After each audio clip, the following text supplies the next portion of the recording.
All right, welcome everybody to our November webinar. We've got, or actually, was this still October? I guess this is our October webinar. I'm already getting ahead of myself for the year. Starting to get so close to the holidays, but very happy to welcome Tony here from CredHub. So, I have been working with CredHub for a number of years. Great to have you on. How you doing today? I'm great. End of the week here, end of the month, and ready for the weekend too. We were talking earlier. I think we were both at NARCM National last week, and still trying to unbury from that a little bit. Yeah, that's it's always tough getting caught up here after conference season because it's been busy this year. But glad that part of the year's over. We can kind of relax and do some of these more I don't know, relaxed webinars and stuff instead of traveling all over the country. So this will be great. Looks like we've got some people already coming in. We're also live streaming to everybody. So we'll jump right into some great content for everybody. I think everybody is really going to enjoy what we got today. But let's start off just with introductions. Tony, I obviously know who you are, but how about you introduce yourself and tell everybody who CredHub is also and kind of give us your background and how you got started here in the industry. Yeah, so I'm Tony. I'm the president and COO here at CredHub. I've been here for about 2.5 years, but that time has flown by. CredHub, we help both property managers and residents alike by reporting the rental payments to their credit bureaus, and I'm sure we'll get deep into this topic in a bit too. But I've been around the industry from residential backwards to commercial too, and so real estate's been a real passion of mine for, going on 15 years now. And it's been fun going through the different facets of this and, kind of landed here with CredHub a few years ago, like I said, helping to build a product that I am pretty passionate about. It's something that's really important to individuals, but it's also a good product that helps the property managers and the owners too. Excellent. Yeah, I've been, I believe, if I remember right, I think I started with using CredHub for my property management company just before COVID, if I remember right. So yeah, sort of this weird coincidence that just as, everybody was starting to get worried about delinquencies and everything, we were just rolling out CredHub and starting to use real credit reporting. So we've been doing it for, 5 or 6 years now. So big supporter, but want to get the word out there and also just talk about why credit reporting is important in general, how we can use this, whether you're using CredHub or anybody else, why this is an important topic.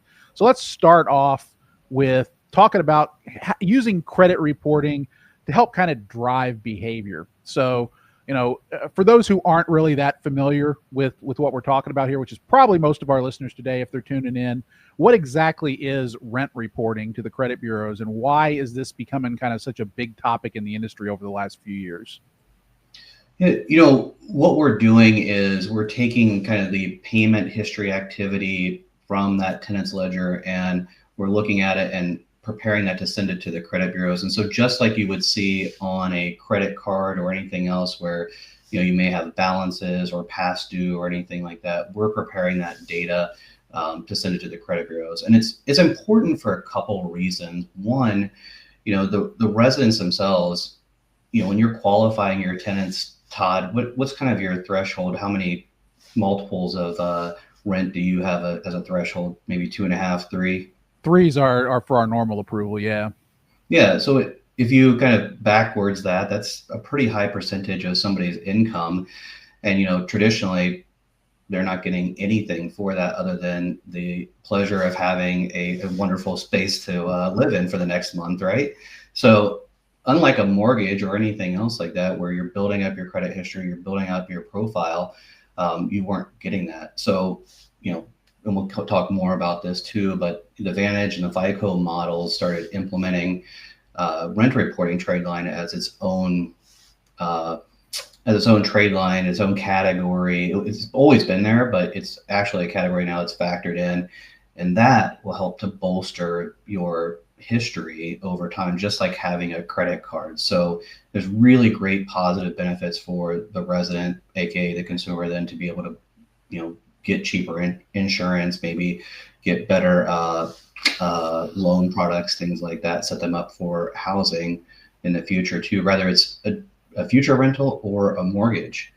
On the flip side, for the property manager, it's a really good tool that they can offer as an amenity to their property. But also, when we look at CredHub is a bit unique in the industry.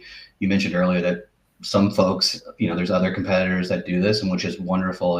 It's more people, more residents are getting reported, and that's fantastic. A lot do what is coined as positive only, and meaning that they only report when it's good. And so it's paid on time and that's it. They don't report what some might call full file or complete reporting, which is the good with the negative side of things too. So if people are late or delinquent or severely delinquent or post-eviction, pre-collections type of thing, that's what we also do. So it becomes a helpful tool when you look at your delinquency management as a property manager, which, the sooner you can collect cash, the easier it is on everybody. Yeah. And I mean, that's a topic that I've kind of harped on for a while. I think it's probably 6-9 months ago or something. I wrote an article for our newsletter talking about the importance of actually doing both types of credit reporting, because just doing positive only is not only is it not giving you the full benefit of, what we're about to talk about, which is influencing resident behavior, but it's also kind of presenting an incorrect picture of that tenant's credit history. So when a future landlord looks at it and all they see is the positive and there's nothing there for negative history that was actually the case, we're kind of, almost being dishonest to a certain extent when we're operating that way. So doing full spectrum reporting on all of our residents is actually being the most honest we can be and helping, kind of pay it forward to other landlords and property managers down the line. So I'm a huge supporter of that. But kind of talk about how using both, full spectrum reporting actually helps to influence that resident behavior and actually reduces delinquency and everything. What have you seen and from how that's beneficial and how much help that does? Yeah, when we look at our entire portfolio that we have as customers, we've seen on average with higher delinquency issues that they've reduced their delinquencies by up to 50%, which could be meaningful because, if you're creeping into double-digit percentage delinquencies and you can cut that from 10 to 5%, that's huge. But it's not just big from a cash flow and balance standpoint, it's also big from your property managers aren't chasing all those balances. They're getting that time back to do the other things that are important, which includes leasing more space, being active with their residents, and taking care of other things besides having to necessarily work on that. So what we have seen not only is that the delinquencies tend to trend downward, which is fantastic. We've also heard from several of our customers that tenants are paying early, which, I mean, we had one group that said it was unheard of for tenants to have paid early. And, just by having this tool in place, tenants are paying early, which is great for everybody. The tenants get the benefit of that, that positive side of things getting reported. The property managers are not having to chase balances. And, it's a pretty economical product overall to have this powerful tool that helps to influence that behavior. And then as tenants start to see on their credit report it building over time, which actually happens pretty fast, believe it or not. We've did some cohort analysis before, and we've watched residents go from as low as like a 450 up into the low 600s within a few months. Now, that's a wide range, and that's not where the averages that are, you see from any of the bureaus kind of put out, but we have seen that, and that's impactful. That's the difference between not getting a financial product and being able to get a financial product. And then as you kind of push people up further into their credit scores, that's where you really get products that are more economical, lower interest rates, maybe lower security deposits on future rentals, things of that nature. So all of these things, people understand that more, I think, today than they ever did. And knowing that there's this incentive, not just this incentive that, a de-incentive in terms of it's going to hit my credit, it's going to be a problem, but there's an incentive to help themselves out too. And I think a lot of folks like that. Yeah, I think another thing that kind of gets lost here is this isn't just about helping the property manager and, providing the benefits to the tenant of the improved credit. It's also the fact that from a churn perspective of clients, when I look at what causes our owner clients to churn, what is it? It's always going to be something like the resident's not paying their rent on time. And, Right. especially to an accidental landlord, I mean, that's not going to impact an intentional investor that much. They're used to it. But when you're dealing like us, our average client is an accidental landlord, they get really worked up in a lot of cases if they don't see that rent hit on time. For them, that's a stress builder. That is just going to, make them anxious the entire month until they see that payment roll in. And if we can do something to prevent that from happening and making sure that the rent hits on time every single month, that's a stress reducer. It's, everything to help that client. And that's going to reduce churn. That's going to keep your door count higher. That's going to stop you from losing those owners when that's going smoothly. So I think people forget about that aspect of it. But, as we're talking more and more about reducing churn in the industry, I think that's an important point also here. That's fantastic to hear. Definitely. Let's talk about the resident retention side of this. So you mentioned briefly about how residents can get such a big benefit from this. And what I've seen kind of as a boost to someone's score is, somewhere around 70 points is probably like an average that we see that people get after the first 3 or 4 months, somewhere around there, they get to their credit score. And like you said, I mean, someone who's sitting down at the very low scores, that's obviously going to help them. But when I look at it, I'd say probably our average tenant is coming in with like something like a 600 credit score. That's probably pretty typical for us because we manage everything from A to C. So if you have someone coming in with a 600 credit score and then you're helping them to boost up to 670, 680, well, as well as I do, once you start to get there, now you're really starting to get some good deals and everything on credit cards, on car loans, on everything else. So, how, kind of talk about that, about how this is really boosting not just the tenant's credit, but your relationship with that resident and, how that's kind of building trust and everything between you and them. How do you see that? Yeah, I think, that trust factor between you as the property manager and the tenant themselves, you're layering in lots of things that you're already doing. This is just another facet of that to help you. And if you're being fair and equitable across this and everybody is getting reported, and it might be the good, bad, and the ugly too, but if you're doing that and you're reporting and people are getting this benefit and they're seeing it, lots of folks have credit cards or other types of ways to see their credit score really easily, and they can see that happening every month. They're looking at you as kind of a hero, I think, and they're seeing that their credit score might go from, let's say, a 600 to 650 or 670. I mean, those are real numbers. When you start, and as you start getting up past 650, that's really where things get interesting for you in terms of the products that you can get when you need a loan, when you need a better credit card. And, ultimately, if you're going to move up, into a different neighborhood, maybe a school district or anything, Todd, you have this stratification from A to C properties, and maybe somebody wants to move from a C to an A. There's a different qualification on that because your investors are looking at different qualifications. And if they can move a property that's more desirable, this is one piece that helps that too. Nice.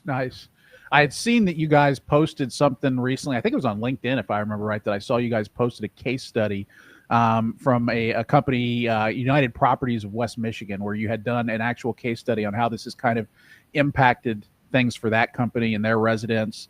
Can you kind of talk a little bit about what you guys found from that case study? And I would encourage everybody. Was it LinkedIn? Is that where you guys had posted that? Do you remember? Yeah, we posted on LinkedIn. We also put it on our website too at CredHub.com, and you can find that case study in there too. University Properties of Western Michigan, they came to us and they were having problems with delinquencies and getting payments made on time and a few other things too. And it wasn't long after implementing this that they had taken their on-time payment history up into the 99%, which is huge. I mean, you're not following up. And we always talk about, yeah, it's great that you get this revenue from late fees, but late fees are kind of a deterrent for being late. And it's kind of a compensation of, your team having to call and email and chase this too. Whereas if that's taken away, it makes everything much more seamless. So they use Rent Manager, and our integrations are really deep with a lot of these property management software, and we can talk about that in a bit too. And so they came to us and said, hey, we got some problems and we'd love to use this as a tool to help us with our delinquencies while also giving, our other tenants something positive there too. So we did a pretty fast implementation with them, got them going, and like I said, some of the outcomes were that they were over 99% collections rate, better cash flow, timing, was reducing risk too. Overall, they were really excited about what we did to help them.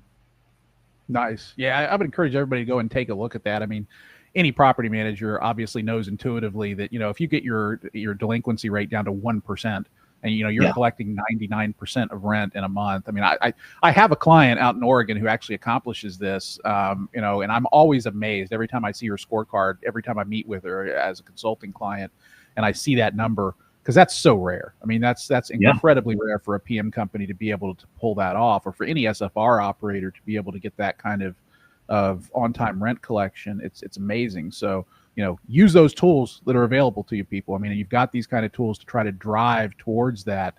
Use it. It's going to help you. Okay. And I was just going to add to that, and they're not a small operation either. I think they manage about 170 million right now. And so it's not a small operation. So when you talk about that 1% delinquency rate, that's impactful. Definitely. Let's talk about credit, just kind of in general here. So, there's actually been some talk about this recently. So obviously, probably most of our readers are familiar with Peter Lohman. He's got a newsletter he puts out. It's fantastic. I encourage everybody to take a look at that. He's also a speaker in the industry, and he's kind of talked about this a little bit recently, with concerns that, number one, are we going to be able to keep using credit to screen tenants? So he's been talking about that subject, but also just about credit in general, and how these kind of models are changing and everything, and how it's not just the traditional old FICO model and all that kind of stuff anymore. So how does rent reporting actually affect a resident's score under these new models? So we've got FICO, Vantage Score. What are these different models? How do they impact tenants differently? What do you see from all that? Yeah. This is a very deep topic that we could talk about for probably a few hours. It's also funny you bring up Peter Lohman. So I'm in Columbus, Ohio, and he's in Gahanna, which is kind of a suburb and just not far from me, actually. And his group is here locally too, which is funny.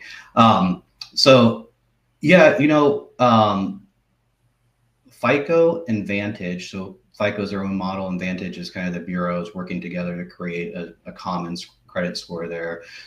Both of them, in Vantage 3.0 and then later 4.0 as well. And then FICO and FICO 9, they really started to say, hey, this rental trade line, we're seeing a lot more activity, and we also think that there should be more activity on it. And so we can bring that in as its own kind of category, just like a credit card or an auto loan or anything like that, and have its own weight to it. And then now it becomes just as any other credit card would be a factor to your credit report. So now we've got everything kind of set up. We've got folks reporting in, and at this time there's very few, probably under 1 million residents being reported at that time. But we've got the stage set. FICO, Vantage, they're using this as a real piece of their scoring model. Now we get more and more data in there, and now the models are evolving. And so just starting out with both those kind of scoring, people are saying, okay, well, if the credit scores are increasing and getting better, is this true? What's the risk side of this? Does this really mean that these are this is indicative of somebody that pays on time, that can pay on time? And what you can see is that the model hasn't changed and regressed, and so it stayed the same, which means that the risk is appropriately there. People, banks that are lending, when you talk about mortgage financing, when you talk about auto loans, then when you talk about other ancillary kind of financial products, call it insurance or anything like that, are looking at those models and saying, okay, they're legitimate, they mean something. If you now kind of move forward to like the FICO 10 and what's called the FICO 10T, you might have heard that some government releases recently that said, you guys, Fannie Freddie, you can use the 10T model, FICO 10T, as a good indicator for underwriting these mortgages. Well, what is 10T? 10T is trending. So instead of just this kind of credit score that's a snapshot in time of, okay, based on your history, this is where you're at today. It's more about where you're trending over time. And so that score could be a little bit higher because they know where you're going based upon where you've been. And so this is a really interesting thing that's, I think, really new. And I'm interested to see how this evolves over time and where this goes, because it's more about, the reason why we look at a credit score is we think that it predicts, past history predicts future activity.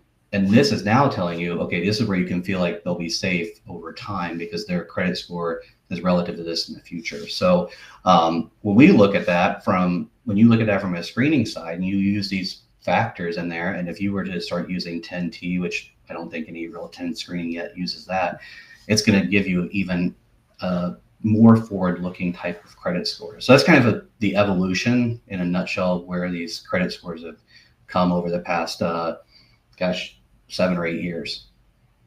Interesting. I had not heard about that. That's an interesting model. I mean, I like that because just a traditional FICO score, like you said, is just like a snapshot in time. It doesn't tell me what was their score 6 months ago, what's it going to be 6 months from now. So I kind of like that. That's kind of a new take on credit, Yeah. and it makes sense because, if you're anybody who's had to repair their credit at any point knows that's a long, slow slog trying to get yourself, from, down in the dumps all the way back up to, 700 plus, and, getting a little credit for getting from, where you were to where you are is a fantastic thing. So I mean, I love to see that. And I hadn't heard about that before. So that's interesting. And it kind of goes back to what we were talking about earlier with, folks, residents that are tenants, that are renters, they don't have other factors that are impacting their credit score as heavily. So when you get a rental trade line on there where, your rent is $1,000 or $2,000 or even, $3,000 a month, that's like having a $3,000 credit card that you're paying every month. That's a huge number. So when you talk about here's your available balance and how much you're using and you're paying on time, this is more impactful sometimes than, maybe a small credit card or anything else. And, if you have mortgage, I have mortgage, that's huge. When we started getting our mortgages, we saw our credit score go way up. That's kind of the same thing that happens here with the rental trade line. Interesting. What are you seeing that you see coming down the pike? So, I mean, for example, we've all, I think, seen what Peter had listed in his newsletter about there's, I can't remember which state it was. Maybe it was Michigan. I can't remember which one, trying to basically stop property managers and landlords from checking credit. I mean, we've seen that before in limited circumstances, during COVID and those sorts of things. But what are the trends you're seeing, either legislatively, regulatory, just consumer, advocates? What do you see out there that you think property managers kind of need to be preparing for when it comes to credit? Yeah, I think legislatively, we're seeing more and more. We've seen it a little bit at the local level, call it the county level. There's some counties and municipalities that some of our customers are in that we have to work with, and they've built some legislation, and I'll talk about what that means in a moment. But then probably the biggest one recently is California, almost exactly a year ago now. But if you back up even further, some of this fire was set from Fannie and Freddie. And so all of that is that you must offer opt-in positive only credit reporting. And so all of these are very similar situations. Fannie and Freddie kind of had the framework they built, and that they kind of subsidized for a good bit. And I think those are burning off now. But California implemented this law November of last year, and then you had to be compliant by April of this year. That said, you have to offer, if you're a property manager, basically, if you're not the single owner property manager type of person, you have to offer opt-in positive only credit reporting. And we're seeing other states, we watched Nevada take that exact same law, copy and paste it, and change California to Nevada. It didn't make its way through. It didn't get all the way through. It was kind of funny. But we've also seen it, in Washington. We've seen it, and there's something very similar in New York right now. We see a lot of this happening. And what this is telling us is that people think that credit reporting is here to stay for a long time. And so when you look at credit scores and, we've heard of other lenders using other things where it's not the credit score and maybe not using credit score for tenant screening and things like that. I don't know that can fully go away because we still all want this kind of measurable thing that we can point to.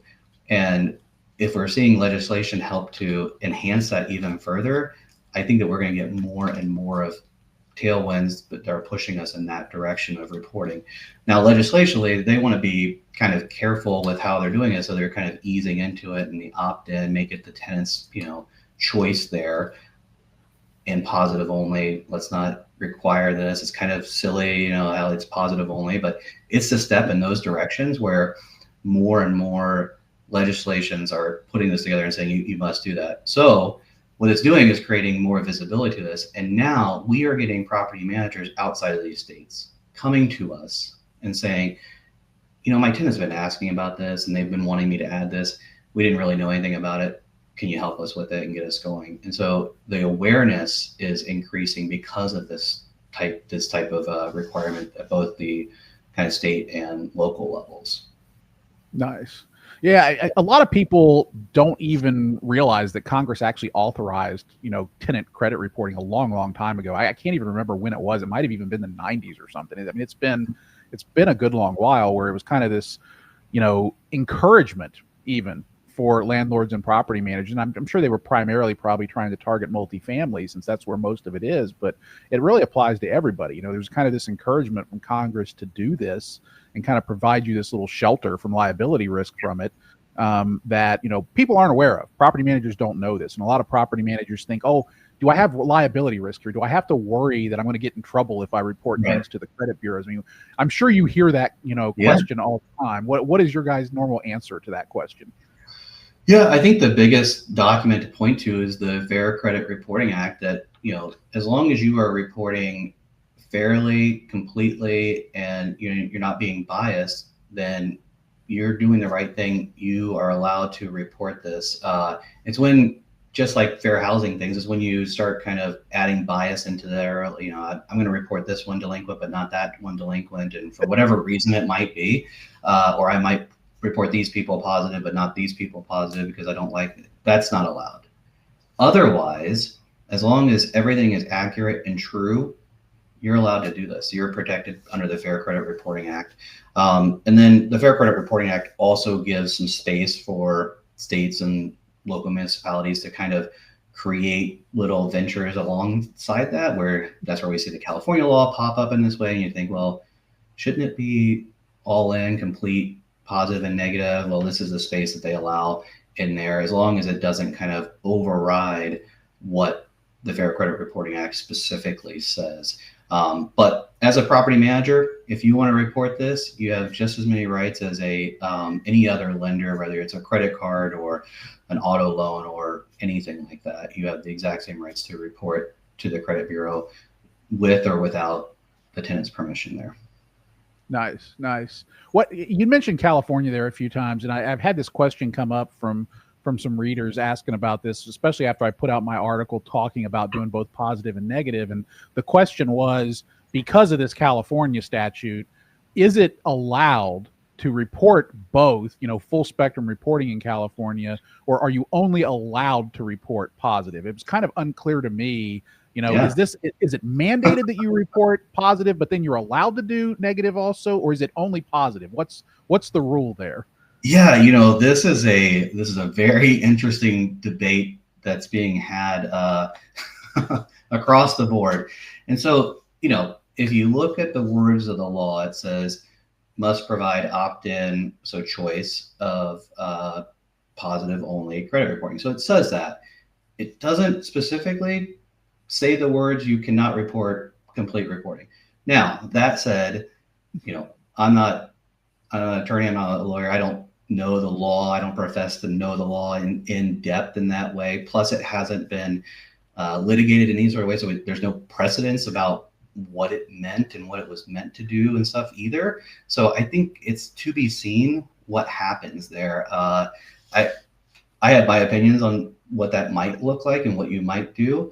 I think that, we have several folks in California that, we've basically told them you should seek your counsel and kind of talk to your counsel and see what your counsel thinks about this law. And we'll support you in that, because we are not the data furnisher. You are, Todd, the data furnisher. And so we are here as a service to help you with that and help you go through these things. But it's a very, very interesting debate that we're also trying to work with some folks on what this law actually means.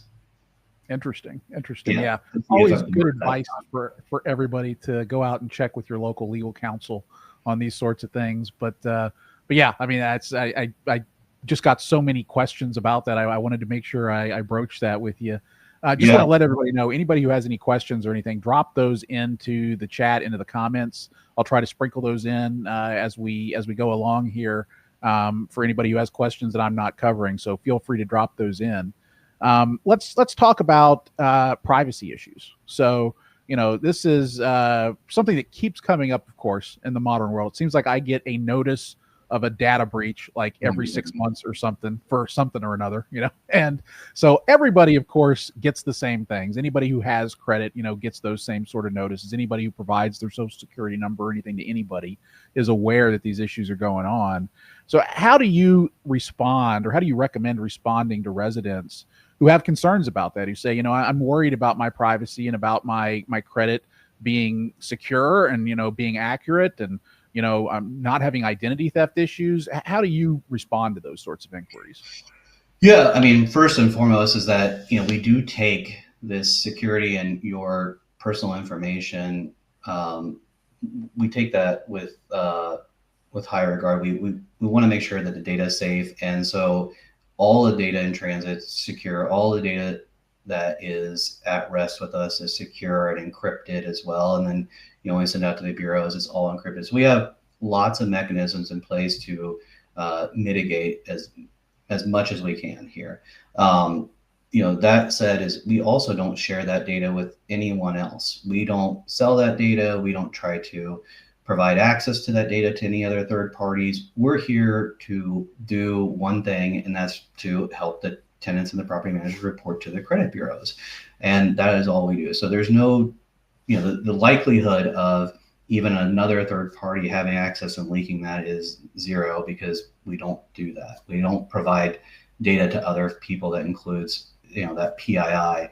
I will say, aside from Allstate, which we have an identity theft protection product too, that's backed by Allstate. And, we're talking about this identity theft. If some folks have elected to add that, and then we provide that data to Allstate, but that's it. We don't go beyond that. We think that the data and the privacy is a really important thing. And so we want to protect that as much as possible. When we look at what we're doing, Todd, is we're not a third party that your company is giving the data to. We are just helping you with this service. So the way that the bureaus look at CredHub here is that we're the aggregator. We're helping to pull this together. Todd, you're the furnisher. So we're almost acting on your behalf. And so this isn't our data, this is your data. Nice. Yeah, we've had several instances of this. I mean, like I said, we've been using CredHub for a while, and we run into cases where someone will say, oh, the data that you're providing is inaccurate. And, what happens is, our account rep at CredHub, if they get one of these inquiries from someone, they just forward it over to us and say, hey, we've got a dispute on what you guys have submitted. Can you take a look at this and provide us the data? And we do. We provide a tenant ledger or whatever it may be. And, you guys have done a great job of helping us with those sorts of things. We've had cases where we've had a couple of cases of identity theft cases where, it had nothing to do with somebody stealing data from what we were doing. It was just, we had a tenant move in who falsified their identity and everything. And then it actually helped to find that situation, because when we started reporting to that person's credit, when, either positive or negative, and it popped up on that person's credit report, who was the real holder of that social security number, they were able to reach out to CredHub and say, hey, what's going on? I see this on my report. And then you guys reach out to us, and we're able to figure out, hey, we got a tenant in our property who isn't who we think they are. We've got someone who we moved in who provided us a fake ID, fake social security number, all this stuff. And we're actually able to track it down only because we were reporting them to the credit bureaus. And we never would have probably found out about that if it wasn't the case that we were actually doing that. So there's actually some downstream benefits to this from a a credit perspective and protecting people's identities and everything. The more we're actually reporting these sorts of things, the more likely it is that people are going to find out if someone has stolen their identity or something. So we've had a couple of cases of that. Yeah, and we see that very frequently too. And part of what we do at CredHub is we're kind of the first line of entry for any disputes, bankruptcy notifications, things like that. Our team handles that on your behalf and then kind of gets back to you and helps consolidate that with you, so these folks are filing bankruptcy, or here's this identity theft issue. How do we handle this? Because there are sometimes bad actors that just say this isn't me, it's an identity theft, and we work together. But that's far and few between. Really, what it is that we've found bad situations that somebody has stolen somebody else's identity, and it's a great way for you to get in front of that quickly, so that, gosh, you don't have to go a long time and then they start kind of going delinquent, and then there's an eviction, but who are you really evicting? And you get stuck with a very, very large balance, and then your investors are looking at you like, Todd, what are you doing? How'd you do this? And but yeah, it's I think that we talked about the other benefit as a collective group, as all the property managers reporting. There's all these kind of butterfly effects of, okay, if you're reporting, Todd, to the credit bureaus, then the next PM is going to see that as well and see that on their trade line and see, oh gosh, they're great. They've been paying, the last 24 months on times, 30, whatever it might be. You can see that, and that's really great. Maybe they're not so good with other things, but they always pay their rent on time. And so that's awesome. We talk about this identity theft stuff. It's wicking those people out too. There's lots of other things that kind of come along with this, where as a collective group in this community, if we're all doing this more and more, that we all benefit in different ways too. Yeah, I love that, because for the longest time, I've long said that landlord verification requests when you're doing tenant screening is next to useless, because the problems we run into there are, I've even seen people on Facebook groups, landlords, who will say, yeah, I'll lie about how good this tenant is so I can get them out of my house. So if someone calls me to verify this tenant, I'm going to tell them they're great, just so they'll leave and go rent from this other landlord. So this is a notoriously unreliable way of checking on residents when you're trying to screen them. Credit is the perfect way to screen people, because we're getting real actual reports of how people paid into the property management software. So instead of me having to figure out, is this a real landlord I'm talking to? Are they being honest with me? How much information are they willing to give me? Because a lot of times, even if you can get a reference, they're only going to answer real basic questions like they moved in on this date, they moved out on that date, they were a tenant, and you're not going to get real information about how well they paid. Whereas on a credit report, we know it's reliable. So, it's going a much better way for property managers and landlords to be able to actually verify how reliable a tenant really is on their payments. 100%. Something else that's kind of interesting with this too, Todd, is that we talked about the positive only side, and there's, some larger groups that do positive only. And, our stance is you should report everything. We'll always be here to support you. If you want to do positive only, Todd, that's all good. We'll do that with you. It's no problem. But really think that it should be the full, complete reporting. But one thing that we've said for a very long time is, at some point, you're going to impute that these holes mean negative. So if it shows that resident had, January, February, March, April, May, all good, green check boxes, and then June, July, August are blank, and then they moved out. You're like, well, what happened there? And folks are starting to come to me now and say, yeah, when I see on their credit report, I just assume that those are delinquencies, even though it didn't hit their credit score because it's not negative. I assume that that's a delinquency. And so they're kind of like, even though the credit score might be there, they're looking at that as a factor now.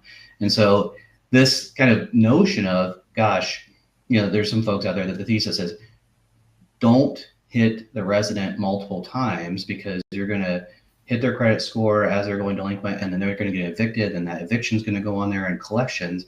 Well, as you and I both know, not everybody gets evicted, and not everybody actually goes through the eviction process. They might just say, we're leaving. It's like, okay, you've got this balance on there and we're still going to collect on it. So not everybody goes down that path.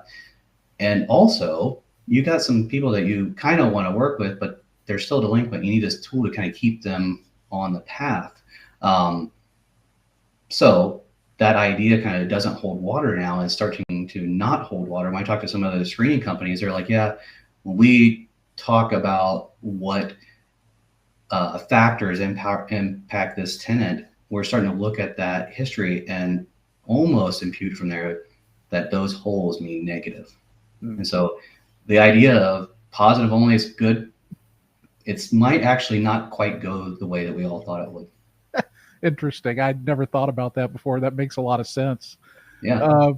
What are you seeing when you look ahead? Let's say 3, 4, 5 years down the line. Obviously this has been in the industry now for a few years. Like I said, I've been doing this for about 5 or 6 years now. Robert Locke, who many of our listeners probably know, he's been doing this forever, and he's a big advocate of CredHub. But it's kind of really gotten kind of taken off the last few years as resident benefit packages have kind of become a much bigger thing in the industry. When you look a few years down the line, what do you see? Do you think this is almost going to be like a necessary part of a benefits package that residents are going to start to expect? Are you starting to see it become that widespread, or what do you think the outlook is on this sort of product going out, a few years down the road? Yeah, years ago, we looked at this product and it's something that we said it's a great benefit. We've always been saying it's a great benefit for the property manager and the resident. It's been a lot of times a great benefit for the property manager. We've got the tool, and then one thing we didn't talk about is, typically there's a cost to doing this, but the property manager is marking it up. And so, there's a little bit of that revenue side of it. We do talk about the resident side too and their benefits, but we don't, until the last couple of years, you're not really hearing tenants saying, I want this. And now that tenants are saying, I want this, like I said earlier, and then the property managers are coming to us and saying, our tenants are asking about this. It's not just one, it's been multiple. That is going to create kind of a more viral effect over time, where residents are just going to expect that this is part of what you do. Just like a mortgage is reported, we just expect that's reported to the credit bureaus. This is going to become an expectation. I do think that over time, there's going to be more and more kind of requirements from the legislative side of things, whether it's the state or your local bodies, that are going to require more and more of this. Most property management software systems don't have this embedded and, don't have this as part of their typical features. And so right now it's just working with vendors like CredHub. And so I think that might shift a little bit too, where they, these property management software systems say, we should have this as an embedded feature with us too. And we're right there too. We've got a SaaS product that works really well to plug in there.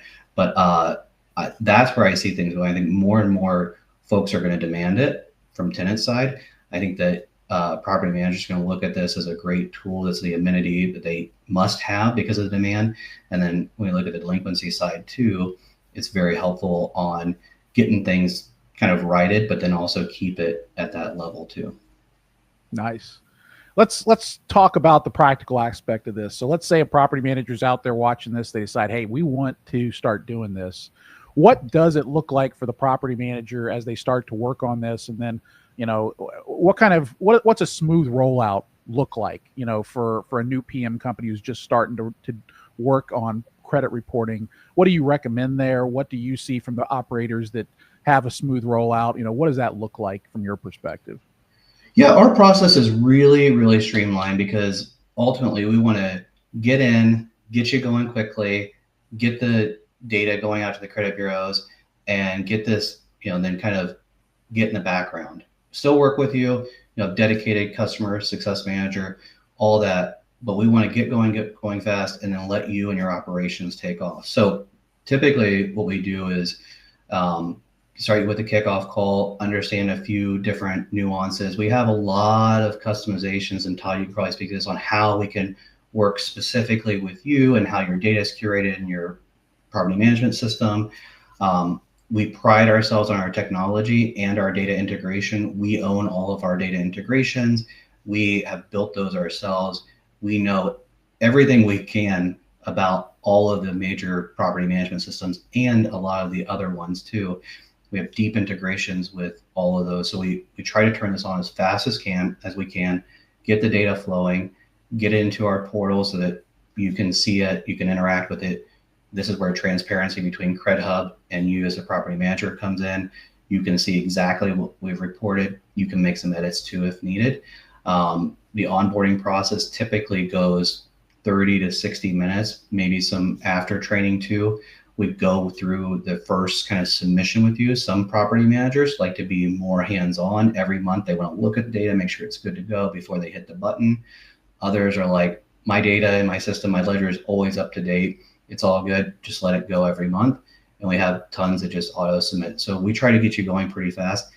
All of that time, calendar wise, is somewhere around 3 to 4 weeks from when we sign the contract to when we get your first data kind of submitted. It all depends a lot on your operation and some training. We give you great marketing materials that you can put in with your, other kind of packet, basically your new tenant packet. We give you that. We train your PMs on what this is, what it means for both you on the property management side, as well as what it means for the resident. And then we help you with some other things in your lease form so we can get this embedded and just let it be a normal course of business for you. Nice.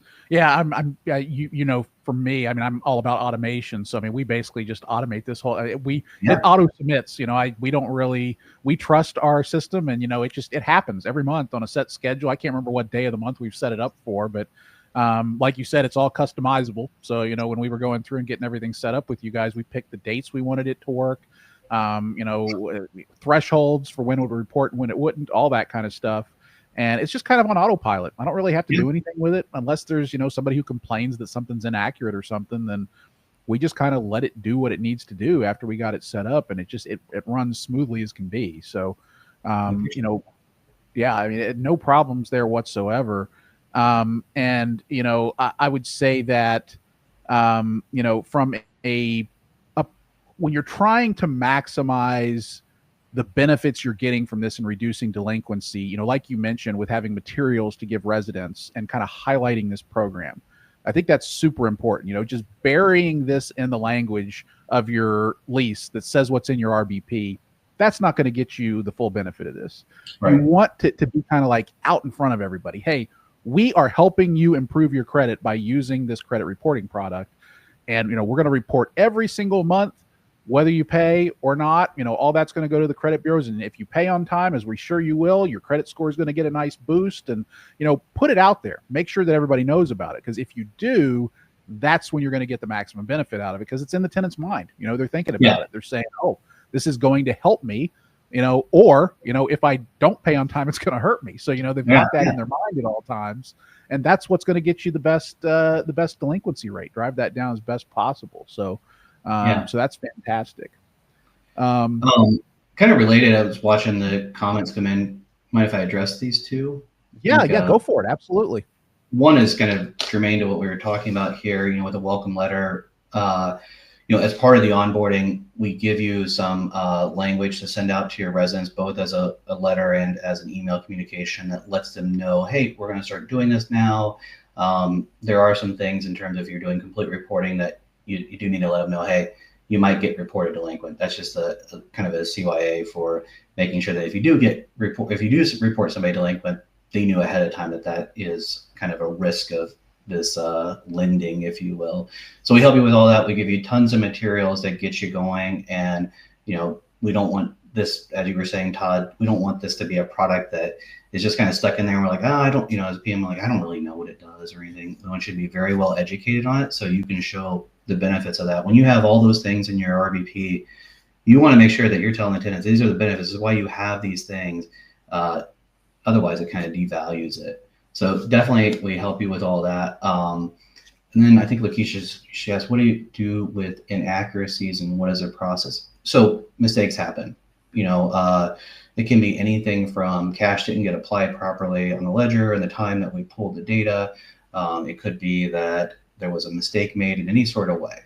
We have very great processes to correct that, both today, or from the past or anything like that. There's a particular system that we have to be integrated with. It's called Yosker, but we can go in there and we can adjust any trade line that we have created, of course, that to fix any problems. So if somebody showed delinquent, we can fix that, and usually those updates are live on that consumer's profile within 48 hours or so. It happens pretty fast, as corrections do. So our team's on top of it. If somebody were to put they're going to Equifax and hit dispute, that comes to us. We get alerted. We go into the system. We might ask you, Todd, hey, or your team, hey, they're disputing this balance. Is this wrong? You say, oh gosh, there was a mistake made. Can you fix that? Can you take that off their report, and we can change it? And it's all pretty fast. So we take care of all of that for you. Nice. Yeah, I mean, I think it's important to point out, because I mean, people get really nervous about this. Some property managers, when I talk to them, when you start talking about credit reporting, they get really nervous. And I think it's important to point out that, like you said, occasionally mistakes happen, and we just made an incorrect entry on a tenant's ledger or whatever the case may be.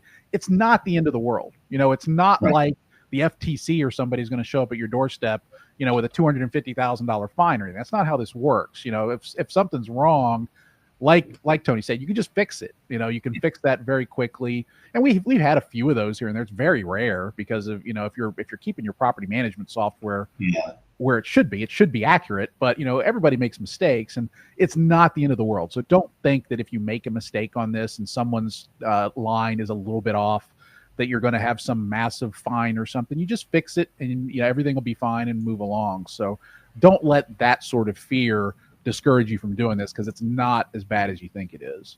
Sure. And it looks like we got another question. What if, let's say you either offer this as an opt-in, or you're in a state where it's got to be opt-in. Can a resident sign up and opt into this, and then 6 months later they say, you know what, I've changed my mind, I want to opt out and no longer have credit reported? Is that something that's possible for you to do, or how does that work on someone's trade line? Yeah. So for California opt-in, the law also requires that you allow them to get out of that if they want at any time. There is then you can't get back in the pool later. There's a time frame that you can't, kind of sign back up, and we have to bar them out of that. So once you're out for a while. But with California's opt-in, you do have to allow them to opt back out of it, which is really straightforward. We handle all that stuff. It's kind of unique how we do it, where the residents are signing up with us directly, but we still have a partnership with you as the property manager, and we're getting the data that way, which that's a whole other conversation we can have another day about what's called consumer provisioned data and kind of where the credit bureaus are going with that. But at any rate, to answer the question about signing up, if it's an opt-in, they can opt back out of it at some point. On the more traditional method, and Todd, kind of what you guys have, it's kind of everybody's in and everybody's there, and you're reporting everybody, and there's really no opting out from that standpoint. Now, on the off chance that you have a particular exception for some reason, sometimes the timing of when you start reporting and such, maybe somebody's trying to get a mortgage and they don't want anything disrupting their credit report, we can always make exceptions and handle those things too. Nice. Very good. Well, I appreciate the questions from everybody. This has been really, really interesting. I've actually learned a few things that I didn't know before the call, so that's always a good thing. Tell everybody, if they want to get more information, if you're a California PM, for example, and you're worried about these new requirements, or if you just want to find out about how you can get going with CredHub, where should they go? Where can they get more information, get a demo, all that kind of stuff? Yeah, two easy ways. Either you can just email us at sales@credhub.com. It's CREDHUB.com. Or you can go to our website, credhub.com, and hit the contact us and fill out the form, and then we'll get with you very swiftly. So either way you want to go, whether you want to email us directly or go to our website, whatever works for you. Beautiful. Well, Tony, I really appreciate you joining us today. This is fantastic. I think it's been about a year since we last did one of these, and it's always good. I love to get the word out on this, because this is one of my favorite things in our RBP. I think it's great for us. It's great for our clients and our residents. So it's, one of those things that just benefits everybody. I love it. So it's great to get the word out. Thank you for joining us, everybody. That's sales@credhub.com. If you want more information, or just reach out to us, we'll be happy to put you in touch with Tony or anybody else over there. Everybody obviously has my email because you're getting all our stuff. So just let me know. I'll get the information over if you can't reach them for whatever reason. But thank you. Have a great Halloween, Tony, and a great weekend. And we'll see everybody later. Thanks, Todd. Thank you. Of course.